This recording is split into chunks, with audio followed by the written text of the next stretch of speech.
Fala galera, beleza? Aqui é o Marcos e hoje eu vou estar trazendo para vocês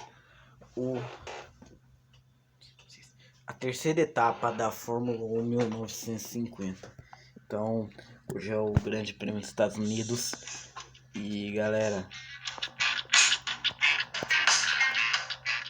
eu posso pegar pódio para ficar em segundo ou em primeiro. Hi, hello and welcome back to F1 Challenge VP. My name is Mephisto and our epic journey through the history of Formula 1 continues today with the third round of the 1950 season, the Indianapolis 500. The Indianapolis 500 was the third championship race in 1950 and it was held on the 30th of May. There were 33 race entries. Pronto galera, estamos aqui no mapa. Tem várias curvas. I really don't know anything about this circuit. I'm not really into oval racing. It just isn't my thing. However, I will say this. Oval racing is not as easy as some think it is. There is a bit more to it than just going left for almost 3 hours. And eu vou cortar para vocês o tablet e a gente já volta.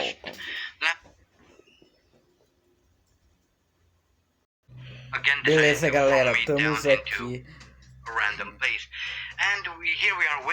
Estamos aqui no grid. Felice Bonetto second, Luigi Fagioli is third, Nino Farina is fourth in the Alfa, and rounding up the top 5 is Luis Rosier in the Tabo Lago. Alberto Ascari is sixth, Juan Manuel Fangio interestingly enough is down in seventh, Raymond Sommer is 8th, Teo Serafini 9th, Peter Whitehead is in 10th. Our guy Andy Higgs managed to secure 11th, Rick Parnell is 12th, Eugene Chabot 13th, 14th is Cabantu, Philippe Tancelin 15th, Louis Chiron 16th, David Hampshire is 17th, Harry Schell is down in 18th in his Cooper, Cuff Harrison is 19th in the second ERA, Crosley 20th, Joe Kelly 21st, and last but not least, Robert Manzo in 22nd in his Simca Gordini. So this is the Indianapolis 500. A fair bit of warning, there are going to be a lot, and I mean a lot of retirements. The AI is kind of dumb around here, even though the layout of the circuit is quite simple. Sai da frente. I mean, come on, there are então galera, eu já gravei 2 vídeos, tá? Um tempinho atrás.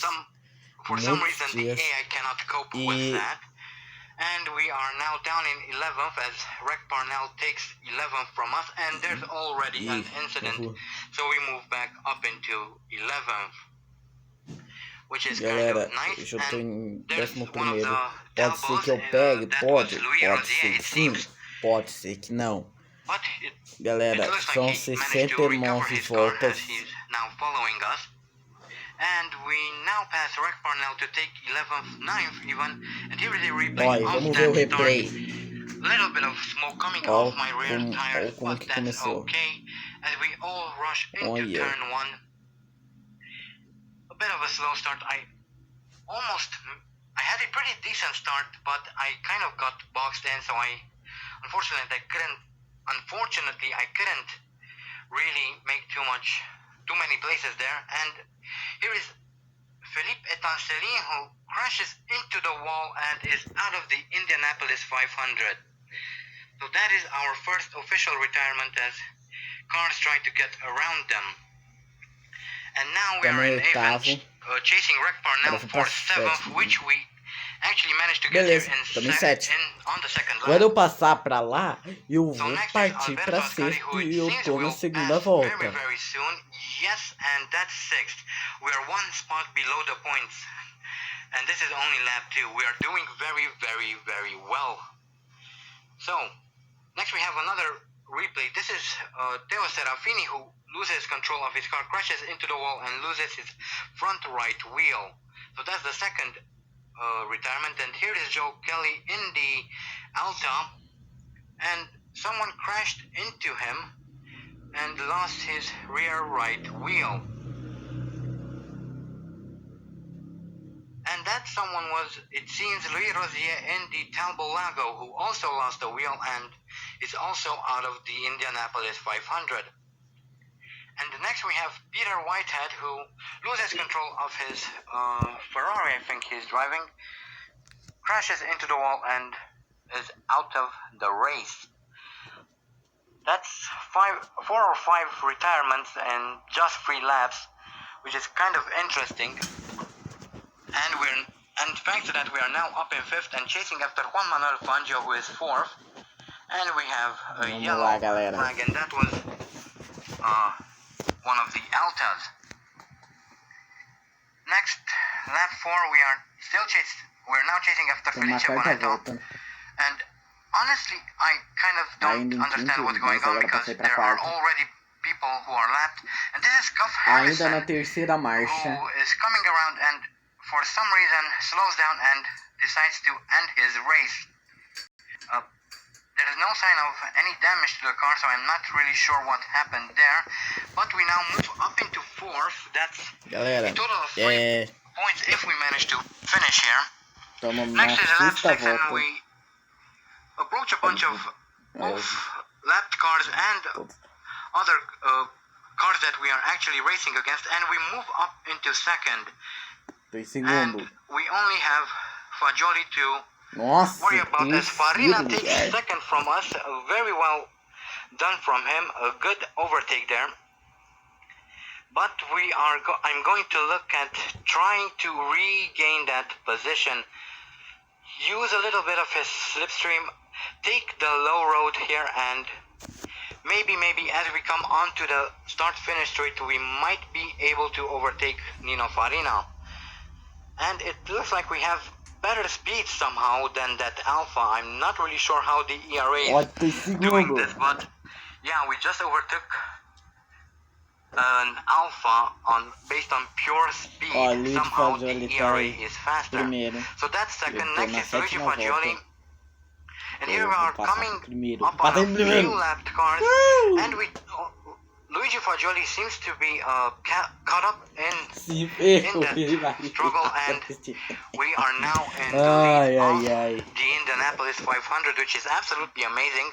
I would have not thought about being able to do this, let alone this quickly. And this is Cabantu in his Talbot Lago, and it looks like he's going to retire as he's driving very, very slowly at the edge of the circuit there. Not entirely sure what happened to him, but I think he might have crashed before. But yeah, it seems that that's the end for him as well, as we just passed another lapped car on lap 8. So we're doing very well at the moment. We are slowly building a gap on Fagioli. It's now a 6.2 second gap between the two of us on lap 10. And we're doing very well, and this is você já sabe, eu não passei a terceira marcha. Alta, who loses control of the car, and for some reason after this decided to retire from the race. Yeah, quite a bit of retirements, and this is only lap 10 out of 69 laps here at the Indianapolis circuit. Moving on, we managed to build an even bigger gap to Fagioli. It is now a 15-second gap as we come around a lapped car. And it seems that we have a replay here. 2 red cars have a collision, and it seems that they are both out of the race. At least that's how it looks to me from here. So yeah, the retirements keep racking up as the race goes on. And we're not even at the halfway point, and I think nearly or at even half of them are out. Lap 15, and we now have a 24 gap to Nino Farina, so we're doing very, very well here. The AI is doing very poorly for some reason, and this is Luigi Fagioli coming in to the pit, and not sure what is going on here, but if the British Grand Prix has anything to say about this, it might be that the AI will retire. And yeah, Fagioli is out of the race. And here is Rek Parnell also coming into the pit. Something tells me that the pit stops for the AI is bugged, which might cause a problem here, and I might have to consider turning fuel consumption and tire wear off, because if this continues on, would be a very, very bad thing. Vamos lá. But Estamos na yeah, 16ª volta, ainda em primeiro. The race will continue as it is, but I think that Eu vou passar para a starting from the 17ª. next race, I will turn off 17ª volta. tire wear and fuel consumption.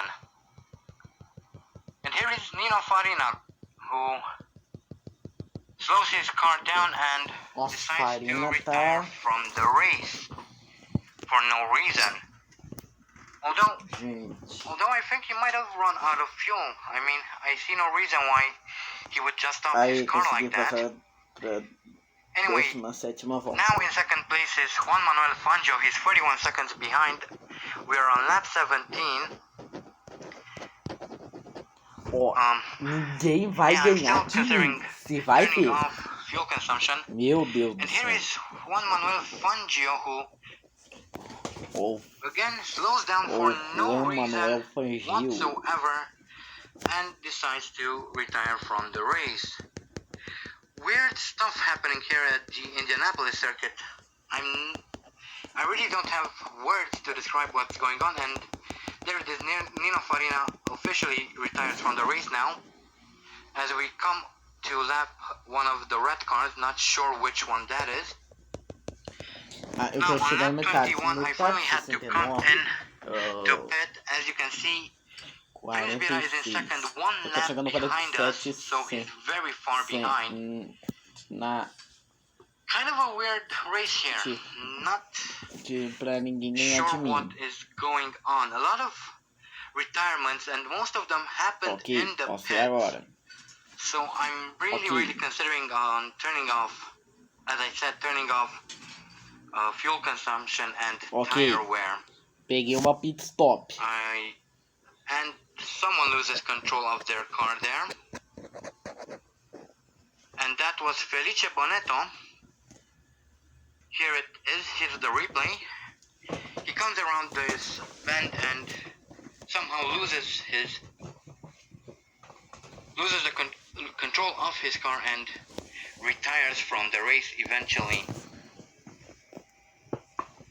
Yeah, I realize that commentary is kind of awful, but I really don't know what to say. And I crashed in one of the cars that I was trying to lap, who for some reason decided to squeeze me, and I lost my front left wheel.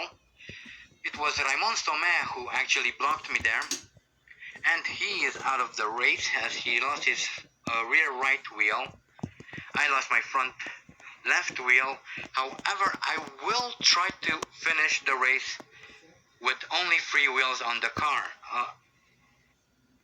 I mean, someone has to finish the race, and this is my second pit stop.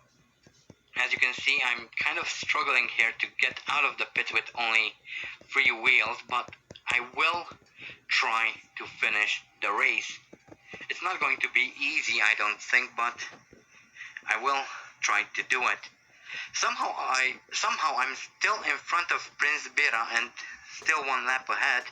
And here is a replay of Eugène Chabot, who crashes into the wall, loses his front right wheel, and he is out of the Indianapolis 500. Yeah.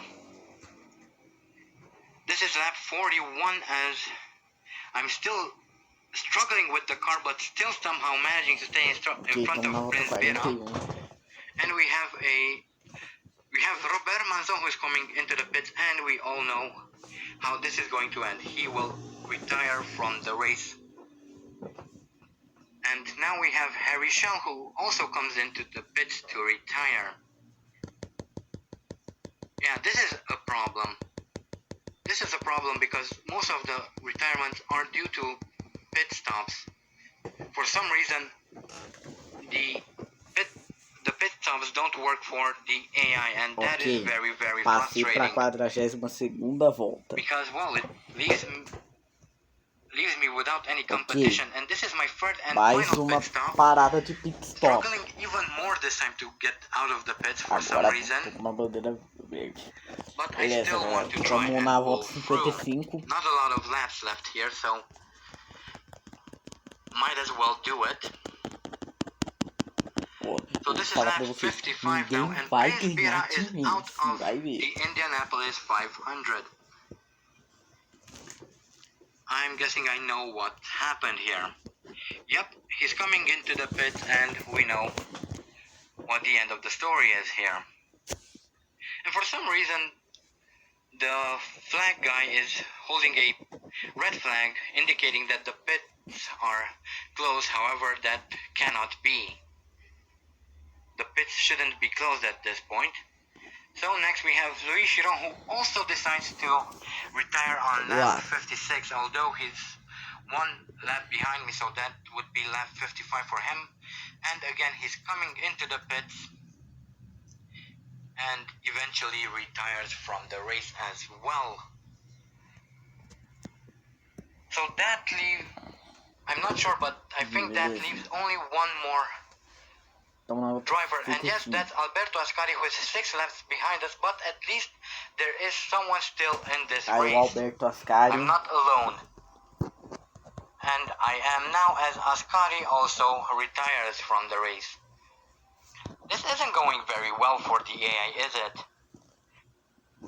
And here is Ascari coming into the pits, and he's going to retire. With only just a few laps remaining in the race, I will have to turn off tire wear and fuel consumption because this isn't working. And now we're coming around to finish the 69 laps of this Indianapolis 500. Eu fiquei em primeiro. Então, galera, eu vou ficando por aqui. Até o próximo vídeo e fui!